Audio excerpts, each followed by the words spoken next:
right, applause.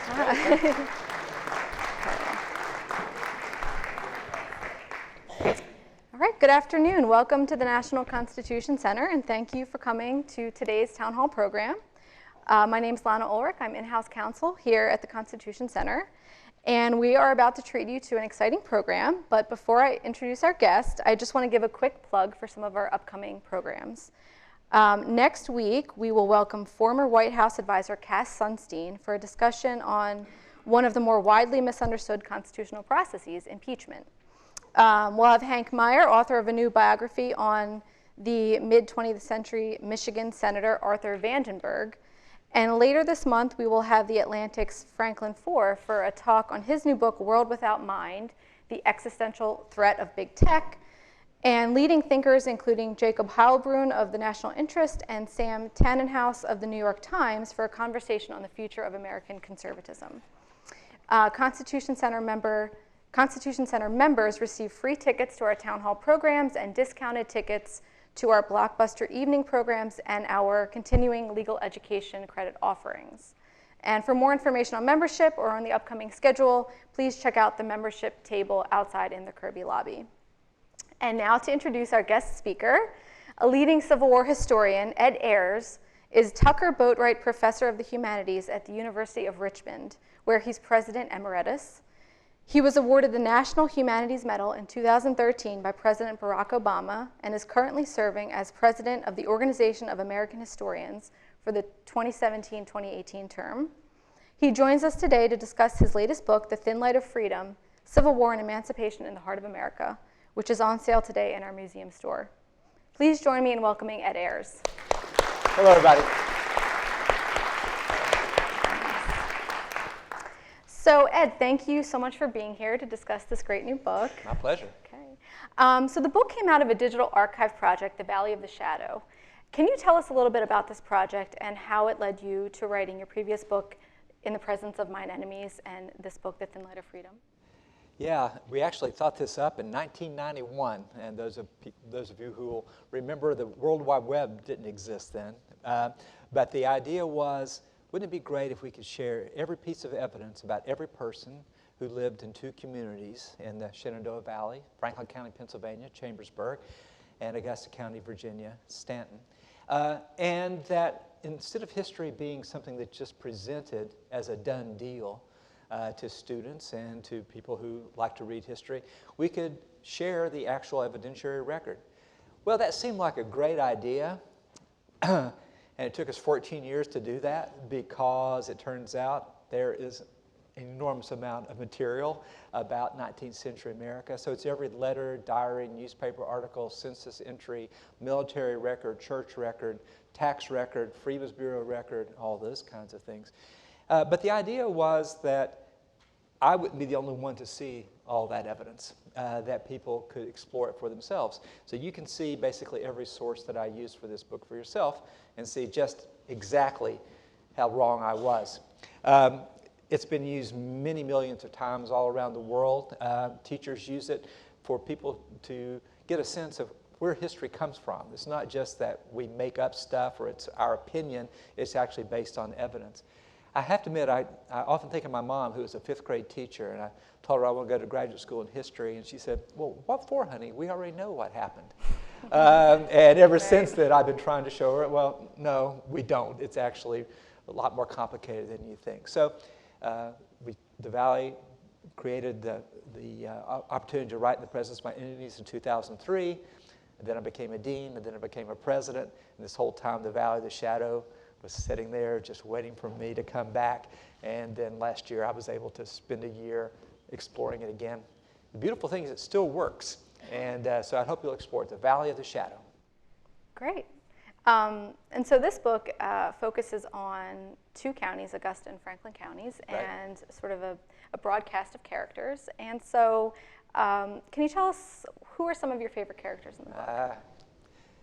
Yeah, I mean, it's better to be lucky than smart. And so it turns out that after I chose these two places because I knew they were centrally involved in the war, it turned out we discovered these remarkable records about people. It turns out that we have the only parallel diary of a husband and wife throughout the entire war from Franklin County Rachel and Samuel Cormany. Everybody who reads the book kind of falls in love with them. They're entirely appealing people who, from Canada, come back to Pennsylvania to help save the United States. And so Samuel is in the 17th Pennsylvania Cavalry. Rachel's at home with her baby Cora and watching as big events sweep over them, like the invasion of Pennsylvania that comes the Battle of Gettysburg. And we're able to follow them on the home front and the battlefield throughout every step of the war. So I'm big fans of the Cormanys. There's also a guy, Joseph Waddell, who left a diary of his life in Stanton. He was a newspaper man, so he sees everything with the eyes of a reporter. But he has, well, actually, as it turns out, bad eyes. He can't fight, so he's home with 10 women, his wife and sister and other people, including enslaved people. And he writes down every day what it looks like. He's kind of skeptical. He admits before the war that he has doubts about slavery. He admits along the way that he has doubts about the Confederacy, and yet he's a staunch defender. So to see what it looks like behind the scenes. And then the other thing that I felt was so lucky for, The Valley of the Shadow, and thus this book, contains the largest single collection of letters from African-American soldiers who fought the United States colored troops. And they were misfiled in the county next door because the widow of the man who's one of the center characters and who's the sister of all the others, she remarries after the war, after he dies from wounds from Fort Wagner, and they're filed with her second husband in the next county over. New York Times did a story about the Valley of the Shadow back in 1999. This professor wrote and said, you would never find it, but you won't believe how great these letters are. So we have, you all remember the story of Glory. These men are with that unit at every step from drilling in Boston all the way up through marching back through the streets of Boston after the war. So I love all those people, but sometimes people just make cameos. They just have one quote, or they appear just a fleeting instance. There's one that I like, I don't know her name. A Union officer is in the Shenandoah Valley down near Augusta, and he notices a 75-year-old woman who is marching along with the Union Army, determined not to be left behind. And he says, she's walking for freedom, I suppose. So there's literally hundreds of people in there, and it was hard choosing just which vignettes capture them. So that was an unfair question, but we'll stop with that. Great. So in the book, you discuss Gettysburg. I do. And where 50,000 men from both sides were killed.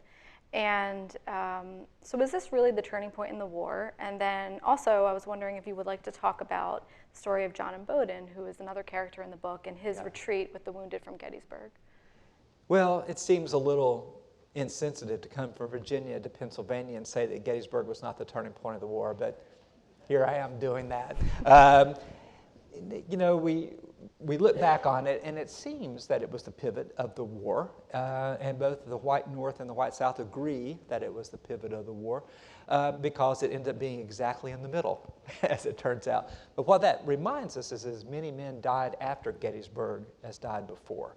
The war is certainly not determined by Gettysburg, and even its coincidence with Vicksburg. So the book in general is telling us to forget whatever you know about the war, put yourself in the shoes of the people who were living it at the time, and you will realize that there are so many turning points. And that one thing I point out is that the war was impossible. The Civil War could not have happened. The things that happened in the Civil War were so deeply unlikely. So Gettysburg is very important. There's a reason that Volume 1 ends with Gettysburg and Volume 2 begins with it, so you get double your Gettysburg for the set. It is dramatically important, but in some ways it's important for what didn't happen. When this book begins, Lee has just come off big victories at Chancellorsville. He feels that he needs to get the armies out of Virginia. They're just ravaging the countryside. He also wants to demonstrate to the North that they cannot believe in Abraham Lincoln, that he cannot protect them, that they can just walk right in to Pennsylvania, this beautifully rich area, and there's nothing the Union Army can do to stop them. He writes his wife, Lee does, and says, what I really want to do is affect the election of next year. And so everything that's political is also military and vice versa. So What could have happened, and what Lee expected to happen, is that they would be able to stay in Pennsylvania for a long time, resupply their very hungry horses and men, ship massive amounts of the bounty of Pennsylvania back into Virginia, and maybe make it all the way to Philadelphia. Maybe make it to Harrisburg, is what they think they're going to be able to do. They did not plan on being able to stay such a short time and being driven away. So if you consider what might have happened and the consequences of that, and didn't happen, Gettysburg is a turning point. If you consider what actually did happen, there was much hard fighting and much still up in the air after Gettysburg. So you discussed the election of 1864, which you describe as the most critical in our history. And so can you talk a little bit about what were some of the issues in the election and why was the election so critical? And maybe just a little bit about the platforms of the Republicans and the Democrats. I can. So what I argue is that the pivotal moment in the Civil War was the election of 1864. Many things were pointing toward that. Now, the Confederate States of America adopt the United States Constitution almost in whole, changing just a couple of things. One, a frank acknowledgement of slavery rather than the people held to service, and extending the term of the president to 6 years. And so Jefferson Davis never has to come up for re-election. But as soon as Lincoln is elected in 1860, he knows that he's going to come up again in 1864. And a lot of the war pivots around that knowledge. So here's what we need to remember. After Gettysburg, after the Gettysburg Address, after Vicksburg, Lee does not think in the fall of 1864 that he's going to be reelected. Okay? Lincoln, in the fall of 1864, does not think he's going to be reelected. And the war is going so badly, especially in Virginia, but Sherman is still bottled up at the border of Tennessee and Georgia, that the United States has demanded so much of its people, and yet cannot seem to defeat this enemy that they outnumber and have so much more material than they do. And so the Democrats are vicious against Lincoln. I think when people read this book, and I know all of you will, it's a wonderful holiday gift, whatever holiday you may have. What you will see is that they are saying things harder about Abraham Lincoln than we can imagine. He's an imbecile. It's on his bloody hands that rest the deaths of your sons. Things like that are very powerful. And so the Democrats are in a tough position because they don't want to argue, they don't want to pull against the United States, but they in some ways don't want the war to go too well because Lincoln will be reelected.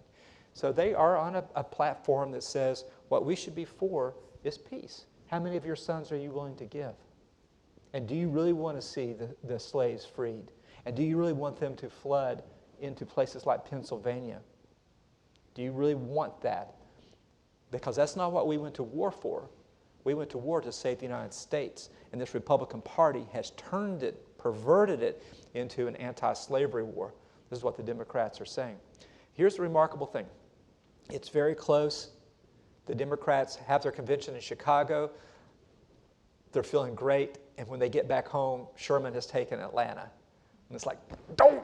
You know, because it undercuts their whole argument of that the war is being lost and that they're going to have to negotiate with the Confederates. The Democrats don't say much about the future of slavery. You know, slavery has been deeply disruptive wherever the United States Army goes. But we need to remember, even as late as this, 3 million of the enslaved people of the South have never come within touch of the Union Army. Okay? The South is the size of continental Europe. And the United States, without all the paraphernalia that we have today, cannot penetrate a lot of those places. So it's not clear what the future of slavery might be. So after Sherman falls, things look a lot better. But Pennsylvania still hangs in the balance. And if Lincoln says, if I lose Pennsylvania, I might lose everything. The two largest states, New York and Pennsylvania, New York is going to go to the Democrats, but Pennsylvania could go to the Republicans. So I don't want to ruin the story, tell you how it turns out, but I would say this. Lincoln persuades almost nobody from the Democrats to vote for him in 1864 that he had not in 1860. nearly 48% of white Northern men will not vote for Abraham Lincoln in 1864. Isn't that amazing? In the greatest national crisis, with our greatest president, for the greatest purpose, that Northern Democrats will vote for George McClellan and the end of the war. 80,000 votes in critical areas going the other way would have not elected Abraham Lincoln. It's sort of a number that we may have heard in recent elections about the same percentage, but we understand now. But the Electoral College did what it was supposed to do. It gave Lincoln a great mandate. And so coming out of the election, there's no question that all the things the Republicans are pursuing. But what we need to remember, all through Reconstruction, that nearly half of white Northern men who wouldn't support Lincoln haven't changed their mind going into Reconstruction and so forth. So that's a crucial part of the story that we usually leave out. We're so eager to cheer on Grant and Lincoln, and to see the great outcome of the war that we know, that we forget how many white Northerners resisted it at every step of the way. Did I get all the different clauses of things that you'd asked me there? All right. Yes, and so kind of relating to that, since Lincoln won this huge mandate but necessarily didn't have all popular support, he started to believe that a constitutional amendment was necessary, the 13th Amendment. So can you talk a little bit about what led Lincoln to this belief? I can. I have reason to believe that people here might be interested in the Constitution, so let's talk about that. So Lincoln says that the election of 1864 is really the first popular referendum on emancipation, and it is, because everything that had happened to end slavery before then had been done by Lincoln himself as Commander-in-Chief, the Emancipation Proclamation, most importantly. So he realizes that if somebody like McClellan wins in the future, or if the courts challenge his authority to have ended slavery, if there's a different lineup on the courts, or if Congress decides that it's imperiled.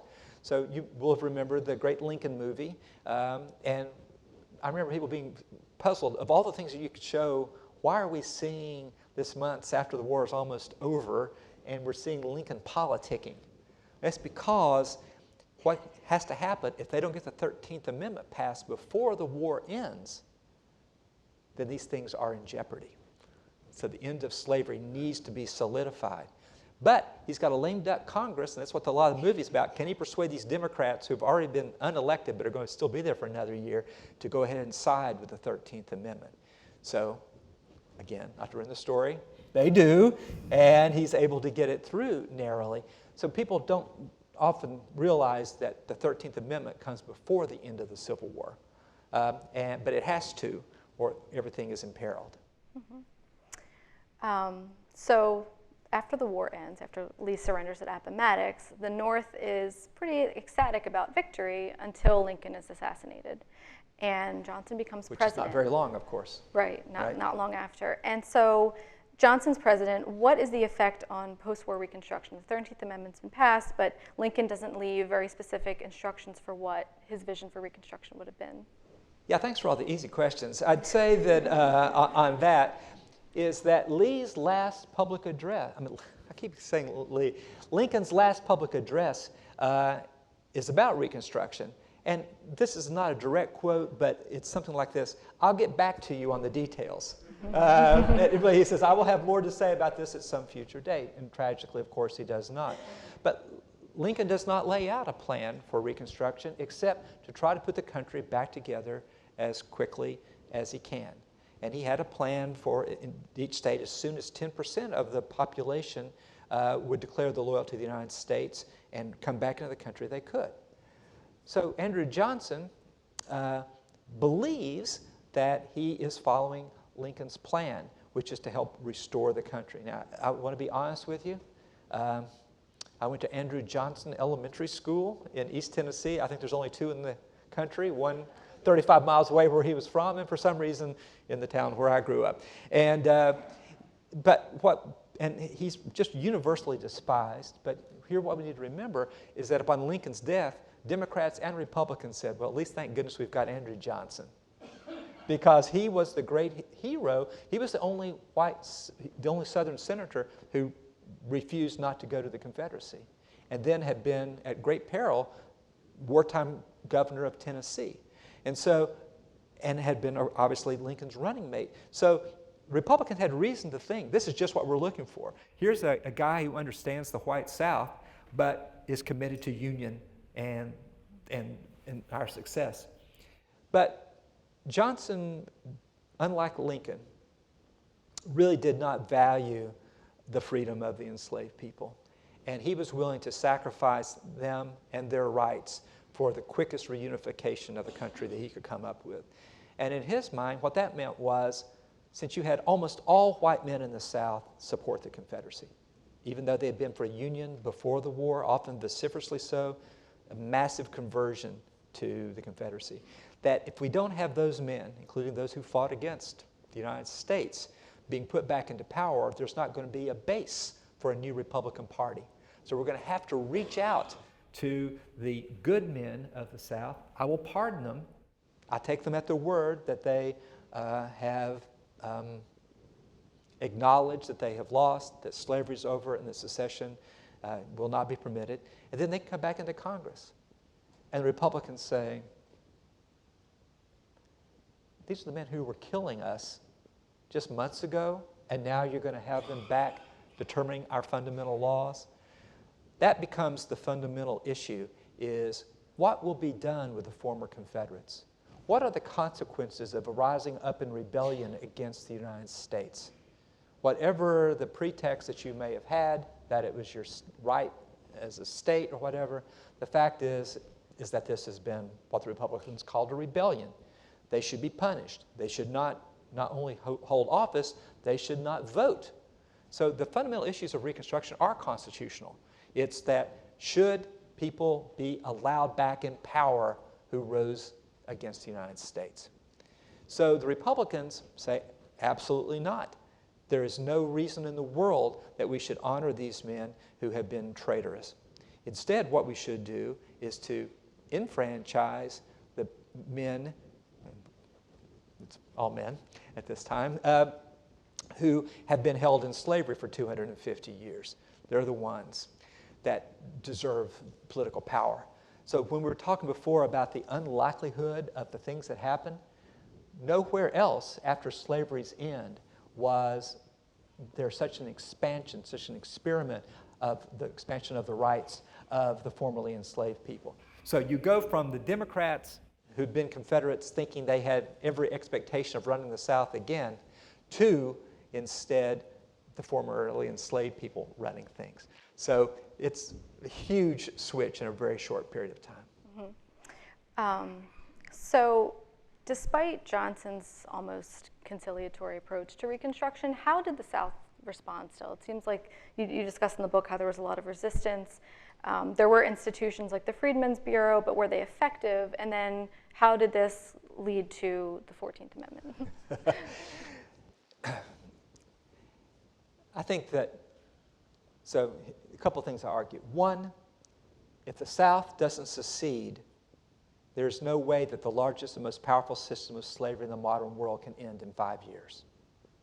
The only way that the United States could have had immediate, uncompensated emancipation was if the South seceded because of the Constitution. Lincoln says, I have no right to end slavery where it exists. Our plan is to stop the expansion of slavery. It will turn in upon itself and kill itself. And he said it should be gone in about 5 generations, about 1960. Okay? That's what the Constitution permitted. But the South, in great arrogance, really, said, we don't need the United States. We're the 4th richest economy in the world by ourselves. We are remarkably wealthy and successful. We will be our own country. We helped create this country. We helped write the Constitution. And we should not be hemmed in by a tyrannical northern majority. By risking everything, the South lost everything. And 4 million people held in slavery became free. Then the white South says, okay, we know that you had more men than we did and more stuff, and so you beat us. But that does not mean that we were wrong. and it does not mean that slavery was wrong. And they refuse to accept what the white North demands as an acknowledgement of the wrong that was slavery and that was secession. And the white South resists every effort to create rights and opportunities for the formerly enslaved population. And so as a result, you have major massacres in New Orleans and in Memphis. You have smaller scale violence across the South, every county, every part of the South, and bitter resistance to things like the Freedmen's Bureau. And some of the most, you ask about my favorite characters, it's the white school teachers who come down from the North to basically risk their lives to teach the children and the adults who've been held in slavery and illiteracy for so long. They are resisted. And the white South stands up and says, we will not tolerate black voting and the loss of our power. So this is where the radical Reconstruction comes in. I think talking about this, the thing that I discovered that people comprehend least is that what we think of as Reconstruction starts 2 years after the war. Because we've seen Gone with the Wind, and it's like they're still there. That's Reconstruction. But in fact, it's 2 years. And during those 2 years, the white South does everything it can to resist the creation of black rights. So Congress says, here's what we're going to do. We're going to have to write another amendment to the Constitution granting due process of law and granting citizenship to every person who is born in the United States, including the enslaved population. If you look back at the 14th Amendment, a lot of the language betrays the dates of its creation. It says, you have this unless you rose in rebellion against the United States. And it's like, well, that seems like a funny thing to say. Well, 2 years after, it's not. So in some ways, the white South creates secession, it creates emancipation, then the white South drives radical Reconstruction as well. Takes us back to those white Northern Democrats too, though. The Republicans realize that if they don't put these gains in the Constitution, that the next term, where the Democrats are in power, so much of what has been won in the Civil War could be taken away. And the 15th Amendment comes in the same way. So the 14th Amendment is not only the embodiment of these great American ideals. What do you think? The most important amendment? Do you accept that? Yeah, there we go. We're right on the spot. See, it's not easy to be just ask questions out of the blue, is it? The most important one, but it doesn't just grow out of the innate goodness of the American people. It grows out of the profound challenge that was presented to them. That unless we enshrine this in the Constitution, there is no guarantee that the freedom and opportunity and rights that were won in this war will endure. And of course, as you know, it is nullified in many ways for another 100 years by segregation and disfranchisement. But the 14th Amendment is there when the great moral struggle of the civil rights movement comes. They can draw on that. So without the 14th Amendment, we don't really have the completion of these great rights, even though at the time the white South was still able to steamroll over a large part of what the 14th Amendment specified. Mm-hmm. And in terms of what it specified, we were talking a little bit earlier that the 14th Amendment even went beyond what Lincoln had kind of envisioned for the rights of the enslaved. Was that a result of what the South was doing during Reconstruction as well? Yeah, I mean, we don't know that Lincoln would have opposed the 14th Amendment, but at the time, there was simply not a plan for what the formerly enslaved people's lives would be. He said in that last speech that he could imagine that there would be some very intelligent black men, perhaps some of the 200,000 veterans who had fought for the United States, who would be enfranchised. That's all that he really announced that he would be. That led John Wilkes Booth, however, to say, this is going to be the trigger for my assassination. He just announced black men voting. So you could argue the 14th Amendment is the fulfillment of the direction that Lincoln was laying out, but I think it went farther than people imagined in 1865. Wow. And so you mentioned that, throughout segregation in the Civil Rights era, the 14th Amendment continued to have relevance. And so kind of flashing forward to today, on your podcast, Backstory, which is great, I recommend everyone check it out. You recorded an episode discussing some of the more recent events that have been going on in Charlottesville with Confederate monuments and Confederate flags, and how can understanding the history of the era inform debates, contemporary debates about how to understand these monuments and kind of what to do about them? Yeah, our show, our backstory, and it is awesome, check it out, is based in Charlottesville.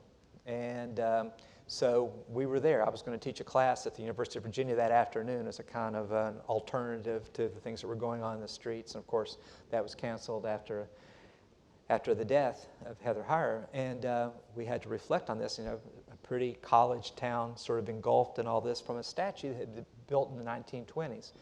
So I live in Richmond, and I'm on the commission appointed by the mayor to think about what do we do with the largest collection of Confederate statues in the country, including Monument Avenue. So I've been listening to hundreds of people, different opinions about this. And when I go out, I'm not going to announce opinion right now because my job as a civil servant right now is to keep an open mind and listen to everyone. But what I go into, I'll say, whatever you say, I will argue with. So whatever position you believe, let me tell you what the alternative argument is. Here's what I think, is that it's necessary that we have this discussion. I don't see this as a dysfunction in some ways that we're talking about these statues. I think it's time that we talk about these statues and that we think about who put them up, when, for what purpose, what did they say when they put them up, what did other people say against them when they were put up, and how have they been sort of used in the public spaces of the country. So I think that in all the conversations that I have, people tend to want to skip over the Civil War itself. Often I hear that Robert E. Lee was a fine man, that he had been for the Union, he wasn't in favor of slavery, therefore the Civil War could not have been about slavery, and so forth. And to those people I say, let's think what would have happened had the South won. What if the men on the statues had won? Jackson and Stewart and Davis and Lee. You would have had the creation as a separate nation of the largest slaveholding country in the world that was at the pivot of the world economy, that had a monopoly over the single most valuable commodity in the world, and who had already announced that it thought it should expand into Cuba, maybe to Mexico, to Central America. What would world history have would look like had the Confederacy won? Is a more useful way of thinking about it than to say what were the motives of the men and what were the character of them along the way. But then I find that other people don't really want to think about the hard journey of how it was that the rights and emancipation came about, and would wonder, well, maybe what we really should have would be statues to the 200,000 black men who fought, or for the 4 million people held in slavery, or that we should acknowledge that nearly half of white northern men wouldn't vote for Abraham Lincoln in 1864. Maybe we should be acknowledging the complications of our past rather than keep trying to simplify it. Statues just aren't very good at telling a complicated story. That's their whole point, is to tell a simple story. Here was a great man. And that's the problem. We're going to need to find other ways to explain this complicated story. Books are one way, podcasts, but also ways of different kinds of memorials. Why are the only memorials that we have for men on horseback? Think about the way we struggle to memorialize the Vietnam War and how powerful that statue is. One thing it feels to me is that we don't feel the gravity of this war as we should. We talk about Civil War buffs that kind of drain the suffering and drama out of this. One thing we need to remember is that if the Civil War occurred today and the same share of the population was killed, we would lose 8 million Americans. To give people some sense of what was at stake. So I think that we've tended to think of the Civil War as a white thing and emancipation as a black thing. We need to see it, they're the same thing. And that to understand one, we're going to have to understand both. So we need a new vocabulary. It's not so much about just moving the same pieces like a chess game around. We need to reimagine the central events in our history. So that's what I think, is that we're closer to the beginning of this conversation than we are to the end of it. And it's good for this country to think about how the most important thing that ever happened in this country, the end of slavery, actually happened and what it meant when it did. I see you have questions. We do. We have some audience questions. Okay. Before we get to them, though, I want to ask just one last thing, Sure. kind of dovetailing off what you just said. You're a historian. You host a podcast with historians. And so what do you think the role of historians is or should be in this discourse? What actually happened mattered. Now, that's somewhat of a naive interpretation, but I believe that there are, as in law, standards of proof based on evidence that actually matter. Knowing who said what and when, and how they changed their minds, is actually important. So people who'd like to just skip all of that and say whatever they want to say about the Civil War, and I find this very often, that people often begin a sentence with, well, the Civil War was just about, and I said, you've already lost me when you've got just. If you think something as complicated as the Civil War, the end of slavery, is going to fit on a bumper sticker, you're mistaken. The Civil War is not just one thing. So I think that it is important that we actually look at the record that we have. It tells us a lot more than just unfounded opinion. So I believe more in history every day as I see that a history that is suppressed, that's silenced, doesn't actually go away. It just grows stronger when it comes back. Okay? It's better for us to be honest with ourselves, to acknowledge complications, to acknowledge shortcomings, rather than trying to make everything a monument that's only to our best selves or the selves that we wish we were. I mean this for the whole country. I mean this for all facets of our history. It's better to be honest with ourselves rather than to tell ourselves fairy tales. Okay, so first audience question. If a constitutional amendment requires approval of state legislatures, how did it pass if the South was 100% opposed to it? Yeah, that's a great question. Did everybody hear that? Okay. So if a constitutional amendment requires the passage by the states, how were these amendments passed? Well, that was one thing. The 13th Amendment passes when the South's not in Congress, right? And the southern states that are under Union control. The 14th Amendment, this is what Reconstruction is. The Republicans say, okay, you former, and they always call it the so-called Confederacy. They never actually acknowledged the Confederacy existed. They said the so-called Confederacy. If you want to come back into the United States, here's what you have to do. You have to have elections to write new constitutions. In those elections, black men have to be able to vote. And black men have to be able to be elected as delegates to those constitutions. When you've come together and had a constitutional convention and write a new constitution that accepts the 14th Amendment, then you may come back into the United States. That is what unleashes enormous amounts of black political activism. They've been waiting all this time, mobilizing in their churches. White Southerners who have told themselves for 250 years that black people aren't capable of self-governance hear these eloquent speeches and watch voter turnout that would put us today to shame. And the bravery of going to the polls when your boss is telling you, if I see you in that line on Tuesday, you better not be at work on Wednesday. And despite that, they vote. And then they go to these conventions, and there too they are eloquent, and they write new constitutions, and then they are accepted. And this happens in over a couple of years, and that's how that happens. In Virginia, they write the new constitution, and everybody, all the former Confederates, know it's going to be a joke because there's 24 African-American men and some number of white Northerners who are there, and they know it's going to be a terrible constitution. And the most radical thing it does is create Virginia's first system of public education. And so they go, well, you know, it's not so bad, but here's the fact. So that's 1868 and 69. By 1901,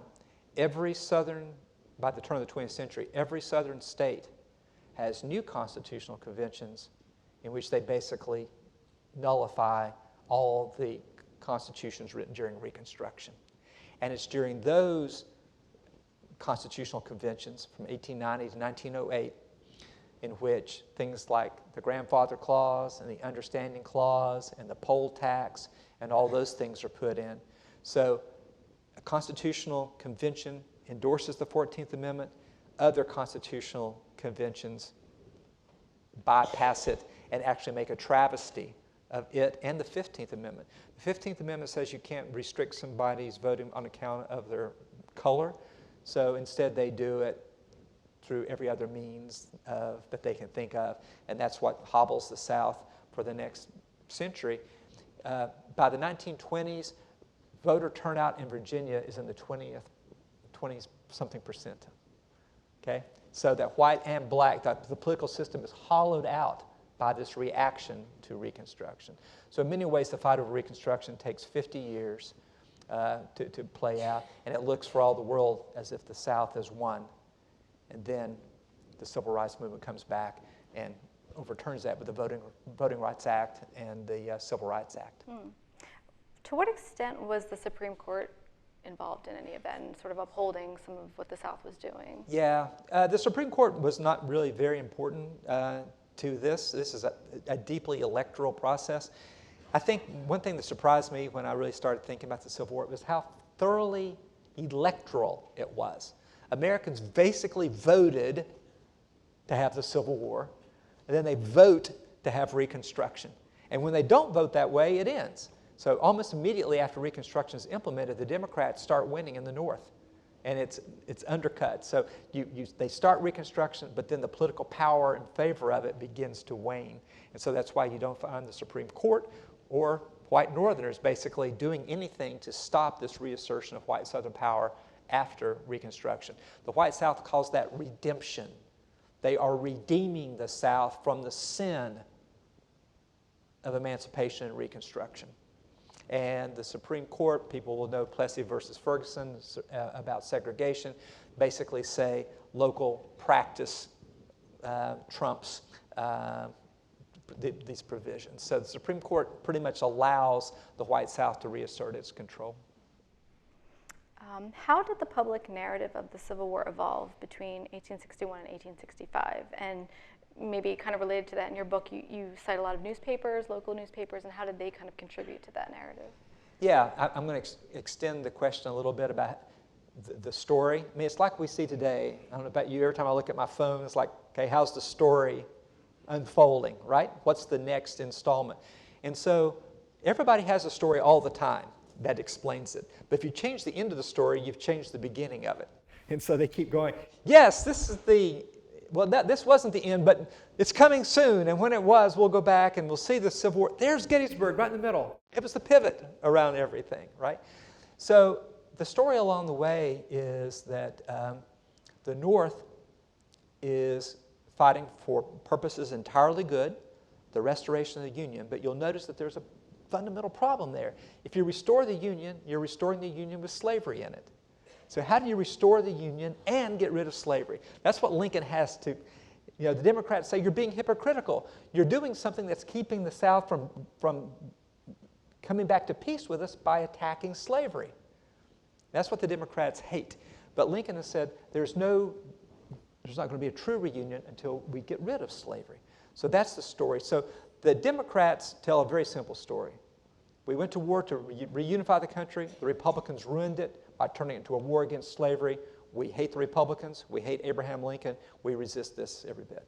But the Republicans say, we have now seen that for a true reunification, slavery will have to be destroyed. And so the Republicans actually grow better before our eyes. They actually mobilize themselves to be the party that's in favor of freedom for all Americans and in favor of the 14th Amendment. And I think that what we see is that Abraham Lincoln's great, but unless he wins, it doesn't matter.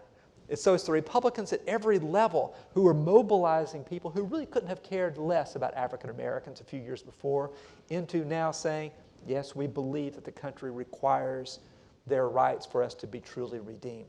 So the story is changing that way. What's interesting to see in light of the question about monuments and so forth is that memorialization begins as soon as the war is over. And the white South begins by singing songs and writing poems about Stonewall Jackson, who's dead, unlike Robert E. Lee, who's not. And children strewing graves on the flowers, on the graves, and celebrating the Confederacy as soon as the war's over. So they never go, we were wrong, it was a terrible mistake. Instead, they just said, we were overwhelmed, but we were not wrong. In those same towns, the black residents would march to the cemetery where the Union soldiers had fallen and put graves and American flags on their graves. So there was never a time when everybody just sort of said, hey, good game, it's all over with. When Lee dies, the Republican paper in Chambersburg, Pennsylvania, says, we see newspapers around the country putting black borders around their papers and talking about what a great guy Robert E. Lee was, but we refuse. He betrayed his country. If he had stayed with the United States, the war would not have gone on for so long. And it's upon him that we place the blame for most of the deaths in the last winter of the war, that horrible winter of 64 and 65. If Lee had said to his compatriots, we have lost, we should surrender, your son might not be dead. And then they said, and this is most relevant for the current debates, for the 5 years after the war, he, with the right words, could have helped reconcile the white South to what had happened. Instead, he sat there silently.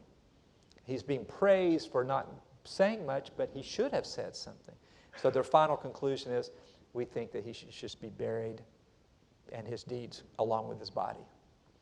So, I think that, and then after that, the white North and the white South slowly begin to come back together, and the white North says, yeah, you fought a good war, you were wrong, but you're honorable, you're brave, you're good soldiers.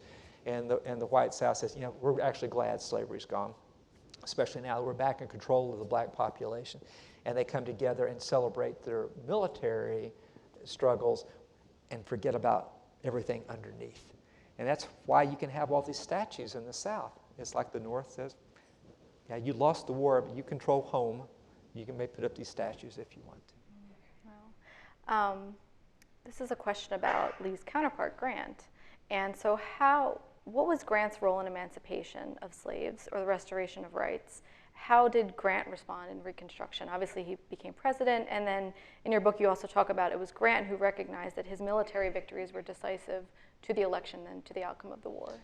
Yeah. I don't know. Grant's undergone this great resurgence of reputation. And I was talking to some folks just 2 days ago who from the North. They said when we were in school, everybody said that Grant was a drunkard and a butcher, and Robert E. Lee was a gentleman and a chivalric leader. And now those things seem to have been flipped. I think people look back and see that Grant and Lincoln won the Civil War. They were the team that could do that. I think it's true that Lincoln certainly knew that if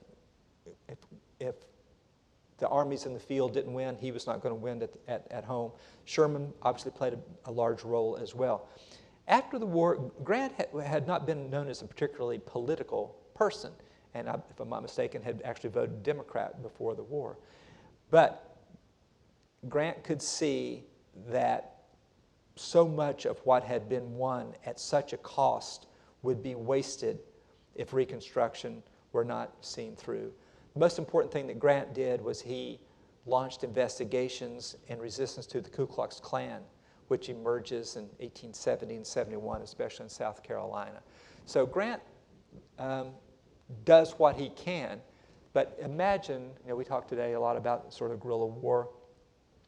Imagine you have to fight every white Southerner all across the South with none of the power of surveillance or radically declining numbers of soldiers who can't communicate. So pacifying the white South, we've seen how hard it is to pacify places in the modern world.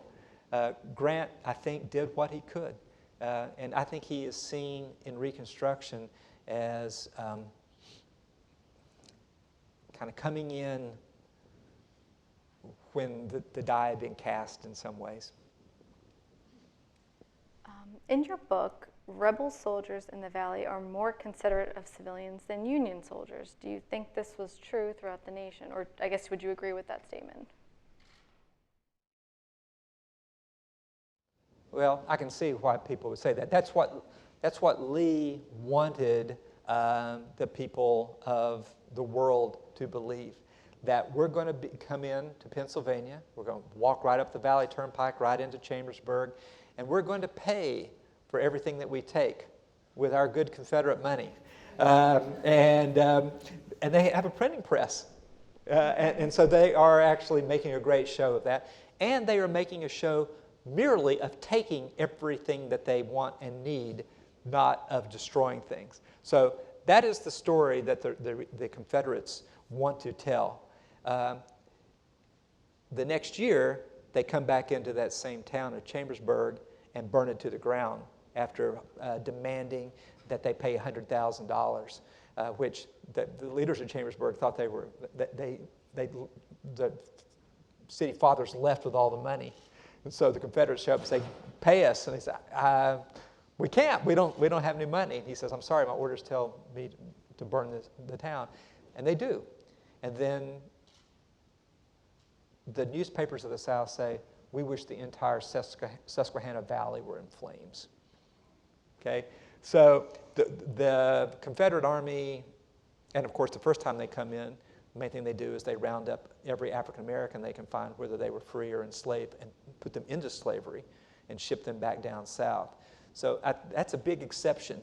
I do think that I think you watch over the course of the war, I don't believe there's a big difference between the way the Confederates and the federal soldiers act towards civilians. You know, the thing is, there's all this burning, but by the standards of the 20th century, they consider women and children to be off bounds compared to anything that would happen as early as World War I with bombing. The Civil War is relatively constrained on that front. In the part where you talk about Gettysburg, you mentioned the Gettysburg Address briefly, and this question's about what was Lincoln referring to when he cited 77 years ago? And then relatedly, you also mentioned when he was talking about a new birth of freedom, what did that mean to Lincoln, and what did whites at the time understand that to mean? Yeah. These are good, hard questions. I feel like I'm at my PhD exam up here. You guys are asking tough questions. Well, 77 years ago, he's talking about the Declaration of Independence and the Constitution. Lincoln would have said his entire purpose was to defend the Constitution. That was his whole argument for not allowing Fort Sumter to be taken. And there's been a lot written about the Gettysburg Address. And the thing to remember is, people say, well, why doesn't he ever mention slavery? Well, he mentions slavery in things that he writes before and after about all this. He's actually trying to, it's kind of an alchemy to bring together those two purposes of restoring the Union and of bringing together a broader kind of freedom. He recognizes that without the victory of the United States, there is no hope for any kind of freedom for black people and white people. So I think that Lincoln believes that he is, the main thing he's doing is consecrating the lives of the men who died there and who were buried there. That it's a funeral oration, it's not a political speech. But he believes that the Union victory will actually bring to its true fruition of what was started in the Declaration of Independence and the Constitution. That both of those documents were meant to point toward freedom, but had been pulled up short. Now they would have a chance to come to their true fruition. Mm-hmm. Earlier you were talking about the process by which the 14th Amendment was ratified.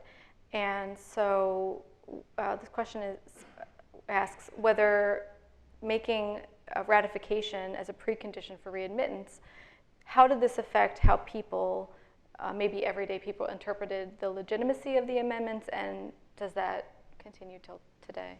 Yeah, I would say that white Southerners considered Reconstruction to be bayonet rule and considered these constitutions to be illegitimate, and that's why they overthrew them. If you consider that Mississippi's is the first new constitution in 1890, that shows you how long there was between these things, right? 20 to 25 years. And during that entire time, they were basically being nullified through practice, if not by law. In Mississippi, when they come together to write this new constitution, they say we have to, because we cannot hand our sons responsibility for the state of Mississippi with a shotgun in their hands and a lie in their mouths. So we're going to have to change the Constitution so they don't have to bargain for or intimidate black votes.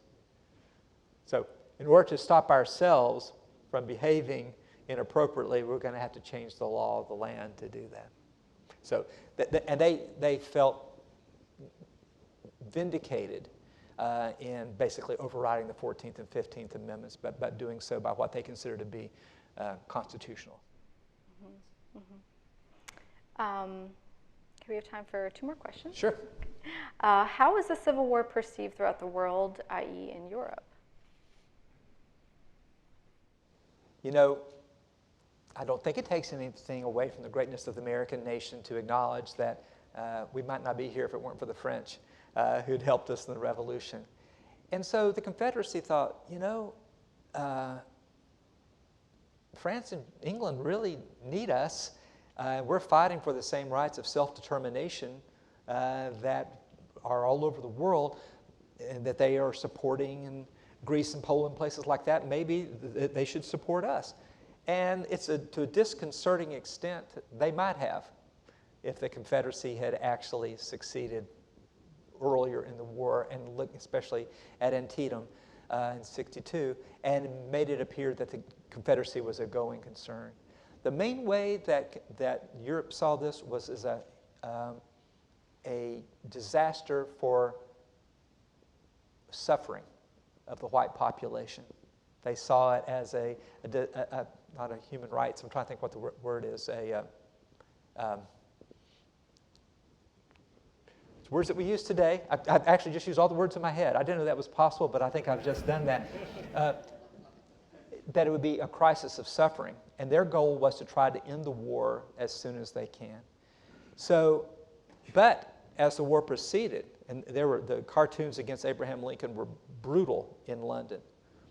But after it became clear that this was going to be a war that would end slavery and restore the United States, then people grew, especially after his death, to very much admire Abraham Lincoln.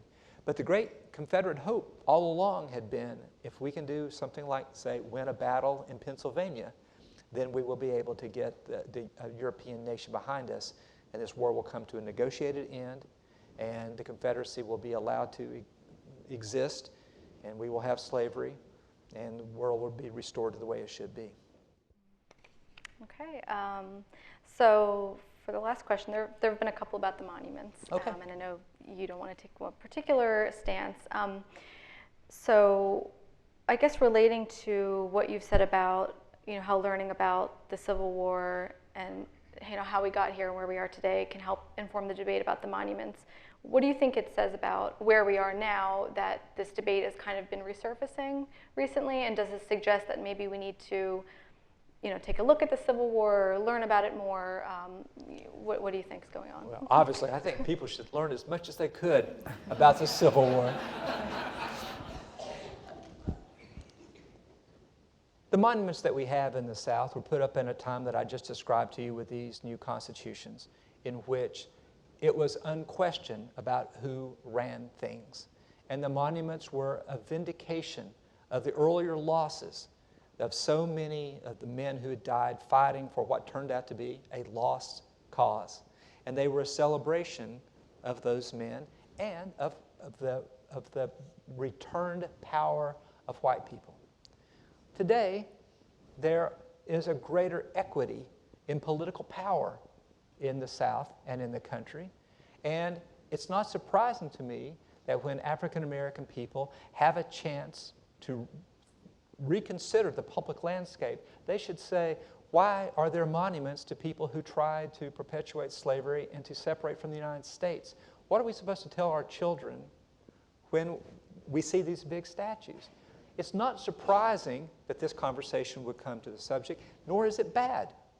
We should constantly be thinking about how do we represent ourselves, to our children, and to the world. And so it was very convenient for a long time just to ignore the statues, for them to allow them to fall silent. But I'd say, in the many conversations that I have, a fundamental division is generational. Young people, whatever their ethnic background, just don't get why these statues should be there. Because they were not raised with any kind of veneration for Robert E. Lee, and actually not that much thinking, frankly, about Ulysses Grant either, right? It's like, what are these statues? Why would we allow these legacies from the past to be haunting our present? Other people say the statues are history, you can't erase them. What they really are is manifestations of not the Civil War themselves, but of a later period of history when they were revising their thinking about history. So what I think I'd like people to do is generally the answer to address historical problems is not less history, but more. To think about, why are these statues here? Who put them here? Did people resist them at the time? In Richmond, when the Robert E. Lee statue went up, the editor of the local black newspaper, who was on the city council, said this is a monument to treason. It's not as if people didn't think this all along. It's that now there's an empowerment where they can say this in the public sphere. So I think that it is not an accident that we're doing it now, because we live in a time where people are thinking about what does it mean to memorialize certain parts of the American past? That's why a place like the Constitution Center is so essential. To be able to come through and talk about not only to put up a monument to the founders and say, well, that was great, thanks a lot, but actually to talk about all the challenges that we still have every day. I see them as directly analogous. I would hope that we will find that we need a richer vocabulary to talk about all these things, that we'll think about new ways to connect with the past, that we'll recognize with all the means at our command that we don't just have to have bronze statues, but there are other ways, maybe even all the way back to a digital archive that lays out all these stories. There are new ways for us to think about the past, new ways for us to touch the past, and that's what we should be doing going forward. Great. Thank you very much, everybody. Thank you.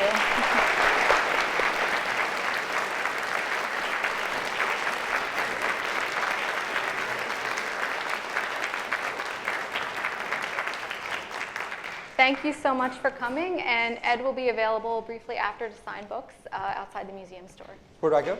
We'll go You'll show me? Yes, great. Whoops. Oops. Thanks very much, everybody. Thank you.